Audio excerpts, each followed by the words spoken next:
excellent suggestion, I think, on the RamosLaw.com text line as to what the Broncos should do in regards to bringing in another voice to assist on personnel decisions. Now, you could label this person a senior advisor, if you will. You don't have to give him a gaudy title. But John Dorsey is available. The general manager was fired the other day in Cleveland. Yeah. He knows the AFC West from his years in Kansas City. I think John Dorsey might be an excellent choice, not to replace John Elway, but to offer a critical, knowledgeable voice about the AFC in general and the AFC West in particular. No. I think John Dorsey does a great job at his job. Here's the issue with this, and I forgot who said it yesterday, but somebody brought up the point that Dorsey left Cleveland, or Dorsey was having issues in Cleveland for the fact that he was now being asked to, when the new head coach comes in, that the new head coach gets final say in who they're going to draft. So right now, we know that Elway's not going to allow that. So I don't think that matching works up here in Denver. But as far as, do I think that Elway needs another set of eyes? Yes. Matt Russell has been here for years, and Matt Russell is Elway's boy. They're friends. They hang out. They go to dinner together. And they never disagree. Yeah, so you can't have a person that has a job it's truly, is here to help you and help you, go and get a national, or go and win a Super Bowl. Now just be a yes man. There has to be times where that person disagrees with you. I think Elway has been doing a great job with the draft classes the last couple of years. Where he has struggled with is free agents. And that's been for a long period of time. I mean, we could go back to 2000. We go way back. Go as soon as Peyton Manning walks out the door. The Donald Stevenson experiments, the Malik Watson experiments. Now we're experimenting with Juwan James and Bryce Callahan as well. But these guys are guys that you're bringing in. We trade for Dakota Watson. John Dorsey knew Donald Stevenson and got rid of him. Yeah, but we would trade for Dakota Watson this year, and then we cut him.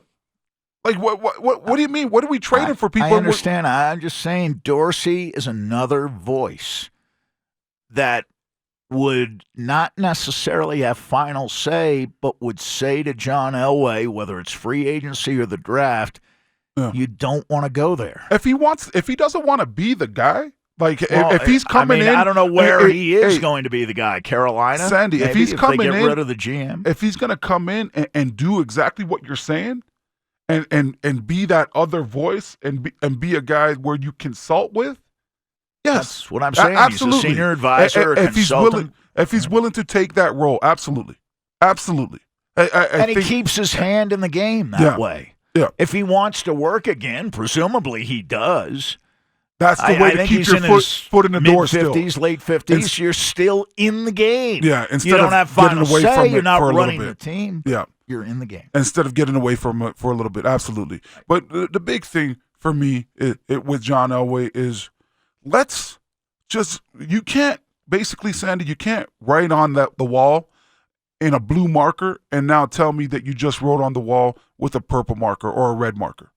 You can't do that. So when I'm watching this film and I'm watching these guys that are going to become free agents, if guys do not play, if guys are not available week in, week out, don't think that now something is going to change when you bring them in to be a Denver Bronco. Let's stop going that route. Do not think that you could change it. Just watch the film, trust your eyes, and what you see on the film is what you're going to get. Our guy Stink was on the Fan War Room yesterday, and he brought up a great point about Juwan James. When we talk about Juwan James, he has the athletic ability. My knock on Juwan James was he's not a guy that's available week in, week out. I want guys that are going to come in and play 16 games. Well, Stink talks about him and watching the film and really dissected the film, and I never even thought about this. And as far as him being a 2-second blocker, and that is when he's great. He's physical at the point of attack, but then after 2 seconds, it's kind of like, okay, my job's done. Let me stop. Yeah. Let me stop moving my feet. You could go ahead. We don't want guys like that. We want finishers. And that's the thing that John Elway needs to do a better job of. Just dissecting the film. If you see a 2-second blocker, don't think that he's going to come on here and all of a sudden become a mauler or become a finisher, because that's not going to change, especially with these free agents. It's a lot easier to change a guy that's coming out of college.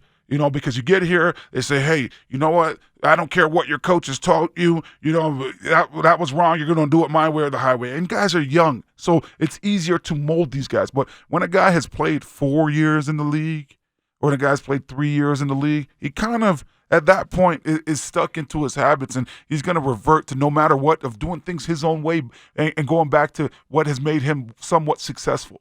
So when you look at film and you look at a guy like Juwan James, the 2-second blocking, you should have knew that, hey, let's not bring him here because of that. But the real reason my reason that you should have knew that, hey, he's probably not the right guy for this job is because he doesn't play 16 games every year. And if you want to make it to the playoffs and you want to make a Super Bowl run, you're not playing just 16 games. You got to go play at least another 3 on top of that. Even when he was healthy, he got benched all the time last year during games. 2 separate coaching staffs rejected him. Adam Gase and his staff. Yeah, he was getting ready to get traded here. And then Brian Flores. Yeah. And Brian Flores and his staff, largely New England guys.